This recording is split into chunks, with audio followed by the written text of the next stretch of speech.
Are you ready? యేసయ్య నీ ముగింపును ఆరంభముగా మార్చగలడు. 3, నీ ముగింపు ఆయనకు ఆరంభం. ఈ రోజున నువ్వు డెడ్ ఎండ్కి వచ్చేసావా? ఎండ్ కాదు, DEAD డెడ్ ఎండ్కి వచ్చావా?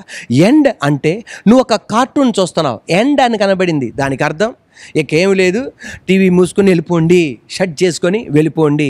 ఒక పుస్తకం నువ్వు చదువుతున్నావు, అక్కడ ఎండ్ అని కనబడగానే దానికి అర్థం ఎక్కడతో పుస్తకం ముయ్యబడింది, ఈ బుక్ని షట్ చేయండి, క్లోజ్ చేసేసి వెళ్ళిపోండి. ఎండ్. డెడ్ ఎండ్ అంటే అర్థం ఏంటి? ఎండ్కి కార్టూన్ ఎండ్ అయింది, కావాలంటే డైరెక్టర్ గారు, ప్రొడ్యూసర్ ఇంకా కలుపుకోవచ్చు. బుక్ ఎండ్ అయింది, కావాలంటే ఆ రచయిత, ఆ ఆథర్ ఇంకొక కొత్త చాప్టర్లు యాడ్ చేసుకోవచ్చు. డెడ్ ఎండ్ అంటే ఇక దీని తర్వాత ఎవడు జోక్యం చేసుకున్నా ఇక దానికి ప్రారంభం ఉండదు. దాన్నే ఏమంటారు తెలుసా? Dead end. ఈరోజు నీ జీవితం ఇలా డెడ్ ఎండ్గా మారిపోయిందా? అటువంటి డెడ్ ఎండ్ను కూడా ఆయన తిరిగి ప్రారంభం చేయగలడు. యాయిరు యేసుప్రభువు వారి దగ్గరికి వచ్చారు. తన పాప ఈ ఎండ్లో ఉంది, అటు మరణమా ఇటు జీవమా కొట్టుకులాడుతుంది. యేసుప్రభువు వారి దగ్గరికి వెళ్ళాడు.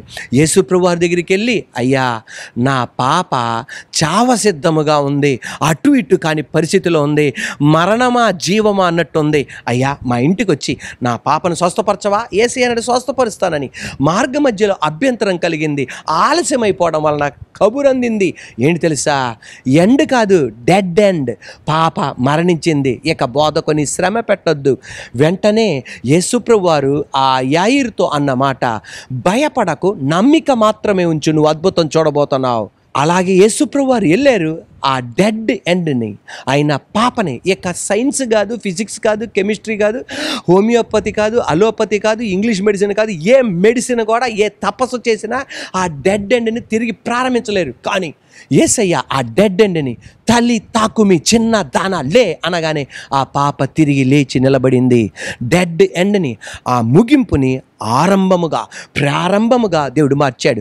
Your ending is his beginning. నీ ముగింపు ఆయనకు ప్రారంభం. యేసయ్య నీ ముగింపును ఆరంభంగా మార్చగలడు. ఇక్కడ 4 రకాల అయిన ఎండ్లు కనబడతాయి, డెడ్ ఎండ్లు కనబడతాయి. ఒకటి ఏంటి తెలుసా? ఆశకు డెడ్ ఎండ్. అంటే ఏ తల్లిదండ్రులకైనా వాళ్ళ బిడ్డలు ఆశ, నా బిడ్డలు పెద్దలు అవుతారు, మమ్మల్ని చూసుకుంటారు, వాళ్ళు మాకున్నారు ఆశ. కానీ ఆశకి డెడ్ ఎండ్ కలిగింది. కానీ యేసయ్య పాపను బ్రతికేటట్టు చేసి ఆ డెడ్ ఎండ్లో ఉన్న ఆశను నా దేవుడు మళ్ళా ప్రారంభించాడు ఆయన. Praise the Lord. ప్రోత్సాహానికి డెడ్ ఎండ్ కలిగింది. ఎవరైతే ప్రోత్సహించారో యేసయ్య దగ్గరికి వెళ్తే మీ పాప బతికిద్దని, కానీ ఆ కుమార్తె మరణించింది. Dead end. ప్రోత్సాహానికి కూడా ఇక ఏం ప్రోత్సహిస్తారండి? ప్రోత్సాహానికి కూడా డెడ్ ఎండ్ కలిగింది. కానీ ఆ డెడ్ ఎండ్ కలిగినప్పుడు యేసయ్య ప్రోత్సహించాడు, భయపడకు, నమ్మిక మాత్రమే ఉంచు. Praise the Lord. విశ్వాసానికి డెడ్ ఎండ్ కలిగింది. ఆ పాపను గనక యేసయ్య అటు మరణము ఇటు జీవం మధ్యలో కొట్టుకులాడుతుండగా బతికిచ్చుంటే విశ్వాసం తిరిగి బతికేది. కానీ విశ్వాసానికి ఒక డెడ్ ఎండ్ కలిగింది. కానీ నా యేసయ్య ఆ పాపని తిరిగి బతికింపజేసి ఏం చేశాడు తెలుసా? ఆ విశ్వాసానికి ఉన్న డెడ్ ఎండ్ని మళ్ళా విశ్వాస జీవితంలో ప్రారంభింపజేశాడు.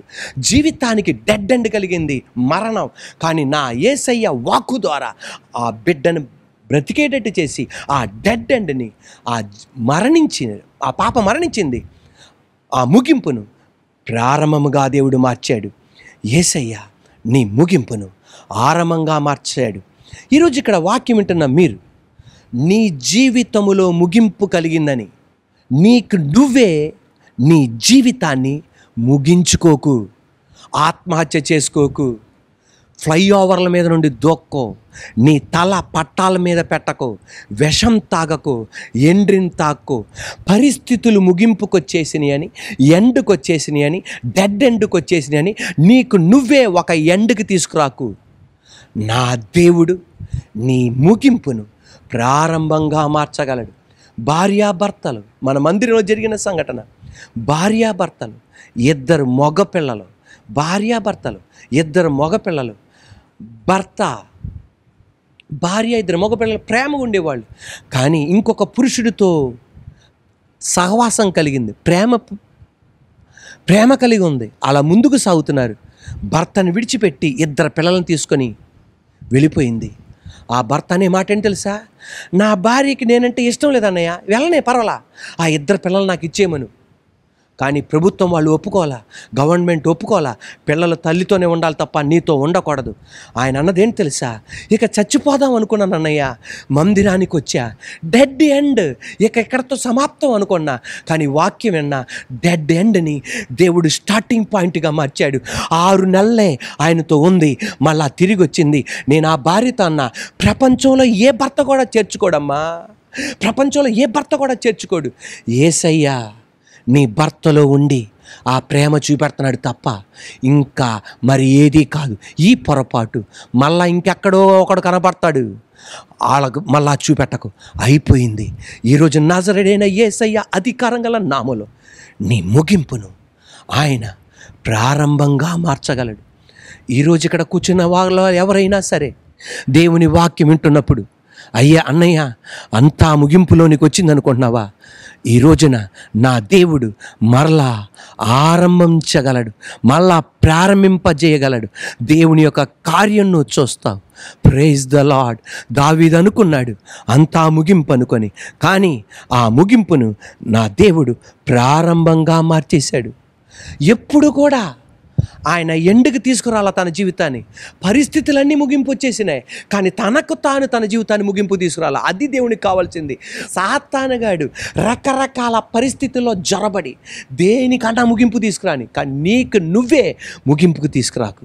తమిళనాడులో అమ్మా నాన్నలకి 3-4 పిల్లలు కలిసి రావట్లా.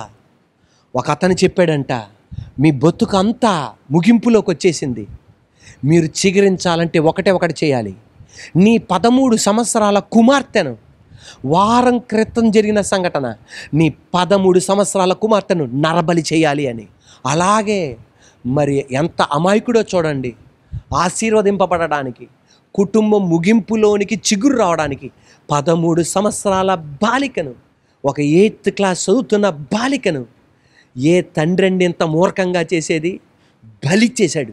ఎంత భయంకరం! ఈ రోజున నీకు నువ్వే ముగింపుకు రావద్దు, ఇంకొకరిని ముగింపుకు తీసుకెళ్ళొద్దు. Praise the lord. నీ ముగింపును ఆరంభంగా మార్చగలిగిన వాడు ఈ రోజున నజరేయుడైన యేసయ్య అధికారం గల నామములో కీర్తనాకారుడు అన్నట్టుగా, యెహోవా నీ క్రియలు గొప్పవి, వాటిని విచారిస్తారు. ఎవరిని విచారిస్తారు? తండ్రి, వారికి చేయగలిగిన దేవా నాకు కూడా నువ్వు చేయగలవు. దేవుడు కార్యం చేస్తాడు. నేను ఒక రోజున వివాహ కార్యక్రమానికి వెళ్తే యేసయ్య కృప వలన నేను ప్రసంగం చేయాలి. నా ముందల ఒక పెద్దయ్య గారు ప్రసంగం చేస్తున్నారు. తర్వాత నేను ప్రసంగం చేయబోతుండగా మనసులో నేను సిద్ధపడుతున్నా, బైబిల్ వెంక చూస్తున్నా. అలా చూస్తున్నప్పుడు ఈ పెద్దయ్య గారు మైక్ తీసుకొని ప్రసంగం స్టార్టింగ్లో ఏమన్నారంటే, నేను 40 బైబిళ్ళు కాల్చేశాను అన్నాడు. ఇక అంతే, నాకు ఎటు చూడబుద్దవలా. 40 బైబిల్ కాల్చేశాడు ఈయన. ఇదేంటి దేవుడా, నేను 40 బైబిళ్ళు కాల్చేశా. నాకు యేసయ్య అంటే ఇష్టం లేదు, యేసు ప్రభు నమ్ముకున్న వాళ్ళంటే నాకు ఇష్టం లేదు. ఎవరన్నా స్త్రీలు ముసుగు కప్పుకొని కూర్చుంటే, ప్రార్థన చేస్తే, చర్చికి వెళ్తే, చర్చిలో ఎవరన్నా కూర్చుంటే నేను నోట్లో నుండి వచ్చే దుర్భాషలు మాట్లాడేవాడిని.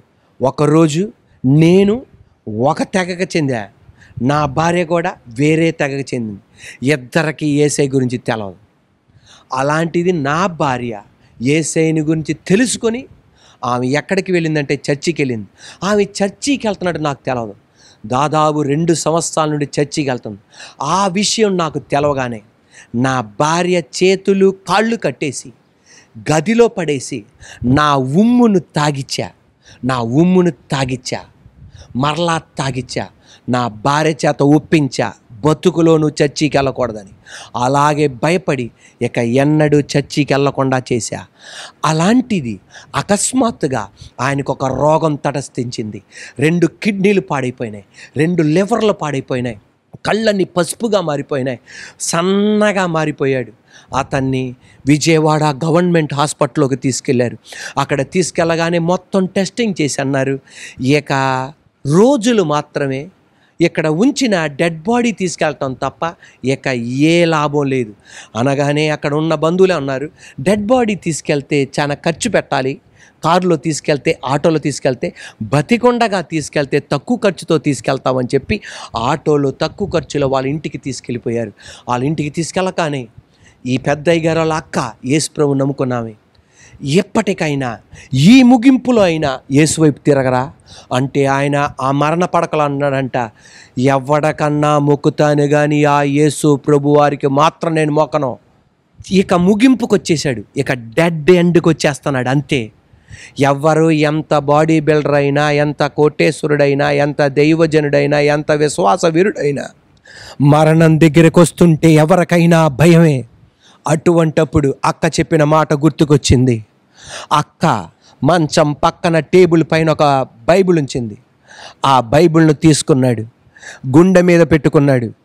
యేసయ్యా, నువ్వు ఎవరో నాకు తెలియదు, నీ గొప్పతనం ఏంటో తెలియదు, నీ క్రియలు ఆశ్చర్యాలంట, నీ క్రియలు గొప్పవంట, నీ క్రియలు మహిమకరమైనవంట, అవి ఏంటో నాకేం తెలియదు, కానీ నీ బైబిళ్ళు 40 కాల్చేసా, నువ్వు నన్ను స్వస్థపరుతావు లేదో నాకు తెలియదు, నాకు బతకాలని ఉంది, నాకు బతకాలని ఉంది.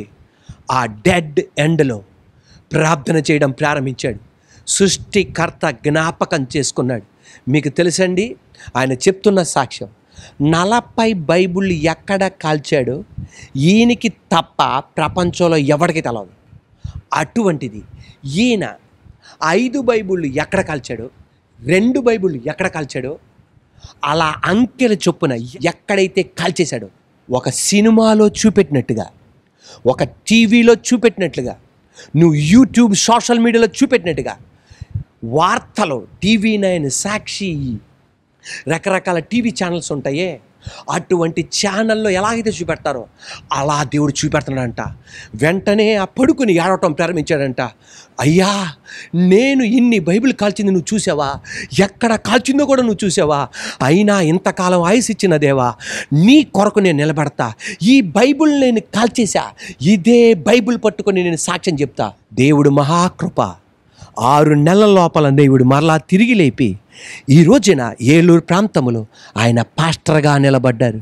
Praise the Lord. ఆయన చెప్తున్న మా సాక్ష్యం ఏంటి తెలుసా? నేను ఒక డెడ్ ఎండ్కి వచ్చా, నేను ఒక ముగింపుకు వచ్చా, ఆయన వైపు తిరిగా, నా ముగింపును ఆయన ఆరంభంగా మార్చాడు. యెహోవా క్రియలు గొప్పవి, వాటి యందు ఇష్టపడువారు వాటిని విచారిస్తారు. నువ్వు విచారించు, దేవుడు కార్యం చేస్తాడు. Praise the lord.